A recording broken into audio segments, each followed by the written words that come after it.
Wealth, security, and opportunity are a byproduct of success. However, it often comes at the expense of deep personal satisfaction and happiness. This is the Design Your Destiny podcast, and I am your host, Penny Chason, board-certified hypnotist and #1 international best-selling author. I work with the highly successful influencers, business leaders, corporate leaders who desire a life by design. In this podcast, I will bring to you succinct solo episodes and interviews that dissect the challenges of success and highlights the ways to leverage your most underutilized asset, your subconscious mind. If you desire peace and happiness in your life, better health, and stronger relationships so you can enjoy the success that you have created, keep listening because this podcast is for you.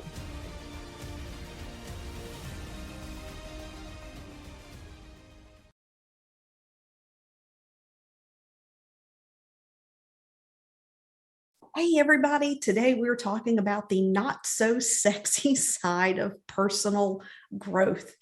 And that is the growing pains that you go through as you are on this journey of growing and evolving personally, spiritually, whatever that journey looks like for you. Because a spiritual journey is very personal, and a personal journey is also spiritual, even though we may not identify one with the other. It's these universal principles, some of these philosophical principles that we follow on this journey of personal growth that allow us to get quiet and go within. And that's really what a spiritual journey is. A spiritual journey is not about religion. It's not about dogma, but you can choose to call it whichever you like. I'm not here to judge one way or the other. I call it a spiritual journey. You might just call it your personal growth, right? So what is this not so sexy side? As we grow as a person, as we shift our way of thinking, as we begin to shift our identity, and we're embracing a new way of being, a new way of thinking, there are aspects within the subconscious, there are belief constructs, there are patterns of interpretation and perception that begin to fall away. That can feel uncomfortable because it feels unfamiliar, and it depends on how quickly the change occurs. If you just dive right in headfirst into personal development, into personal growth, and you are really challenging and tackling past beliefs and past patterns and embracing new ones, as you begin to embrace these new ways of thinking and being, your brain is literally, wait a minute, what's going on here? This feels uncomfortable. And it can even feel a little bit like anxiousness, but it's what I refer to as disintegration anxiety. That's a term that I learned from my mentor, and it perfectly describes it because there's no actual fear that is there. It is literally your brain. I've talked about the amygdala before. It is literally your brain getting the new lay of the land and seeking out evidence that this new way of being is safe, because familiarity equals safety to the brain. You've heard me say this before. So when we're venturing into something new and unknown and unfamiliar, it can literally cause physical feelings in the body that feel like anxiety. And it's just our brain gathering evidence that we're safe. This is one of the reasons why I always tell people celebrate your wins, no matter how big, no matter how small, celebrate your wins. Take a moment, pause, and say, yes, I've got this. Look at this.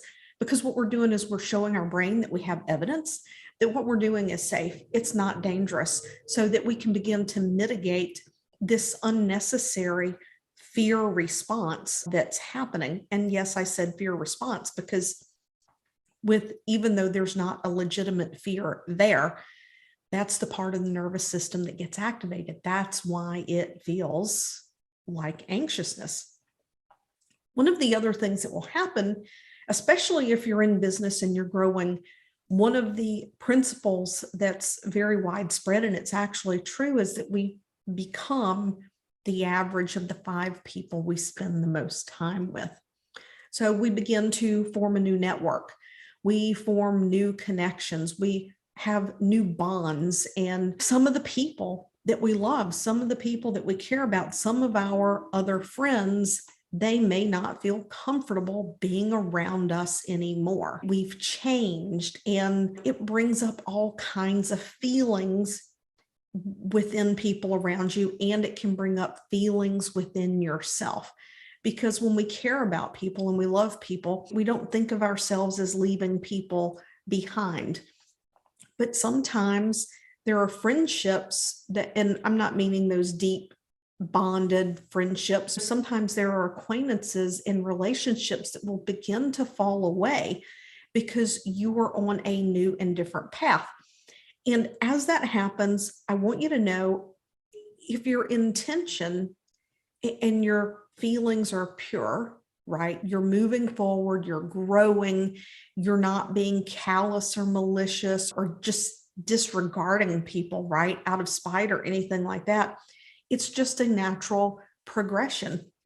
And you can still make time to have these people in your life, right? It just may not look the same way as it did before. It just might look different.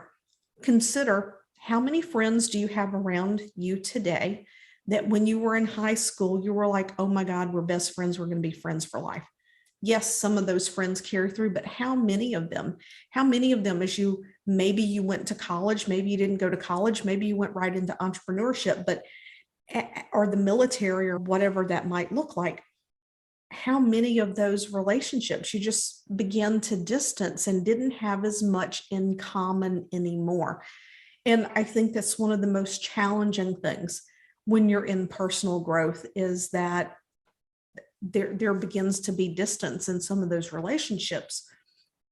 And I remember when I first went full time in my business and I walked away from anesthesia. Of course, I have big goals for my business, but it's more about the people I impact and not about money or status or anything like that. And one of the nurse anesthetists said to me, and she goes, oh, Penny, don't forget about us. And I thought, I'm not going to change. And I haven't changed in that respect. I love the people that I worked with, and periodically we'll message them and connect. And how are you doing? How are the kids? Those kinds of things. However, this is what I will tell you. I don't actively seek out to spend time. And here's why. Sometimes, not always, sometimes the conversation inevitably turns back to healthcare, to patients, to frustrations in that workplace. And it just takes the energy and the thinking and the conversation into a place that doesn't feel good. And it doesn't serve me. And while I don't mind talking about work, I don't want to get sucked into the drama. I don't want to be in a group of people, and my friends aren't drama queens, right? The people I worked with aren't drama queens. However, this is something that they're still working in. It's a very much a lived experience for them. So I choose to not enter into those conversations because they don't serve me. They don't serve my energy. And it's important to bring the energy that is going to support you, support your client, support your service into your business. So some of your relationships, maybe you don't spend as much time with those friends as you did before. Maybe you don't spend as much time. Maybe you don't spend as much time with certain family members as you did before. You still love them. You still connect with them. You just don't spend as much time with them, right? You're spending your time and your energy on the relationships that lift you up, on the relationships that you aspire to be. And this comes down to, a mentor once said, what are you willing to give up to get where you're going? And not that I would ever give up people in my life, but I may give up the framework of the context of how I spend time with them. and do it in a more supportive and helpful way. Now, I know you're probably thinking, damn, this isn't an uplifting episode. This is the reality. Like I said, we're talking about the not so sexy side of personal growth. And if you're going to show up and you're going to serve in the world, whether you're doing that through clients or whatever it is that you're creating, you want to stay on that path that is aligned with you. You want to create and nurture the relationships that are going to support you. And you can find a way to keep the relationships that matter to you going in your life. It just might look different so that you are keeping your attention where it needs to be, keeping your focus moving forward. And it really comes down to boundaries. And a lot of people don't have boundaries around certain things, and it may come back to values. You've heard me talk about values and family and expectations. And sometimes we may know that we need to move in a certain direction, that something's not serving us. But because we have these beliefs around values, we feel like we can't hold this boundary, that we have a responsibility, or you might even know that it is time to put some boundaries in place, but you just keep feeling yourself getting pulled back in to an old behavior. And it can be uncomfortable to set those boundaries, and you don't understand why you're not holding that boundary. And that can be something subconscious that needs to be looked at and needs to be dealt with so that you can have a healthy relationship with boundaries that also allows you to move forward and create and do what it is you're here to create and do in this life. I've helped clients work through this, and it feels uncomfortable the first time they do it, but many times a very surprising thing happens. If we've gotten into a place where we're too entangled with a family member or a friend and we begin to separate and hold that boundary, you would be amazed sometimes at the family member or the friend and how it's all of a sudden they are also freed up and they begin to take chances on themselves. They begin to spread their wings. So it's very interesting how this dynamic can play out, because as we change as a person, as our energy changes, as our behavior changes, if we make sure that our thoughts and our beliefs are pure and we are doing things with heart in mind, that energy is automatically going to ripple out anyway. And you may find that some people who are really uncomfortable with you being successful, with you growing and you doing your thing, they're going to fall away on their own. And that's just something to be prepared for. So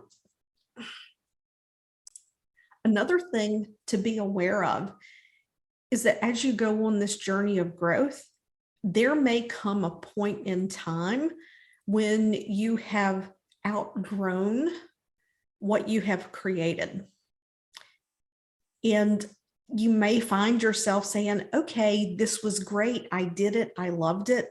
But now my passion is over here. And that transition period from one thing to the next can feel uncomfortable. It can feel like starting over to a degree. And so to be prepared for that. So whatever it is that you're creating right now, are you creating it with the intention to maybe sell it at some point? Is there some part of it that you can automate and not actually have to be directly involved in it? In other words, it can run its course and still generate revenue for you as you transition into what is feeling more aligned to you. It's something to think about, because most people don't admit it publicly, but they will admit it to close friends and business mentors behind the scenes, is that they will reach a point and they just want to burn their business down, or they're finding that they're no longer what once lit them up and fulfilled them, it doesn't anymore. And maybe it was fun and it was challenging, but now they want to dive into something that's more meaningful and not even sure where to start, right? because they've lost connection with who they are. They've grown to a point it's not sure who I am. I'm not sure where I want to go. And this is where identity work comes into play, to dive in and see what it is that you really want as you create this next phase in life, because life is meant to be fulfilling, and boredom is a true emotion. Boredom happens when we need to experience growth intellectually, right? Not just personally, but intellectually. When it's okay, I've been doing this for a while, I've got this covered, what's next? This is not the same thing as chasing goals and being distracted. Okay, I want you to hear me on that. It's not the same as chasing goals and being distracted. Boredom is just, okay, I got all this, I know this, I'm looking for something new, not this compulsion that I have to be doing something. What's the next thing? I can't be still. I have to go. I have to create. That is a whole different animal, and really would serve you to take a look into why that is happening. What is creating that incessant drive, that almost compulsion to keep forward in creating? So these are some of the unsexy aspects of personal growth. We have that discomfort with unfamiliarity. Relationships may fall away. We're creating new relationships, and to literally run a creative process to its end and say, okay, I'm ready for something different. And to know that transition phase can feel like starting all over, unless you have a great deal of experience in business starting from scratch. I think that for newer entrepreneurs who have created something and grown something, and the first time this happens, the memory of what it felt like to have to put in a lot of action, to have to do a lot of research, to do a lot of work to start something new, and you finally got into this place where I can breathe. And now you realize, you know what, this has run its course. It's time for me to create something new. The very thought of creating something new can trigger those memories, and it can create resistance for us. What we sometimes discount is that we're bringing a ton of experience with us. And that experience is actually going to help us make that transition more smoothly and much more quickly. And also because we have a network to support us in that. We have things in place. We have assets in place in terms of relationships and tech and knowledge and team that we didn't have when we first started out the first time. I would love to know your thoughts of this unsexy side of personal growth, which accompanies every entrepreneur journey, because if you aren't growing, your business is not growing. Please comment your thoughts below.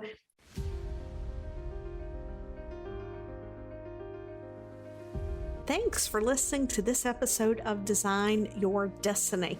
I would love to know what resonated most with you. So just take a screenshot of this episode, share it over on your Instagram stories, and tag me at penny.chason and let me know what you thought. Also, if you head over to iTunes and you leave a positive review, it helps this podcast to help reach even more people, making a difference, elevating humanity and mankind.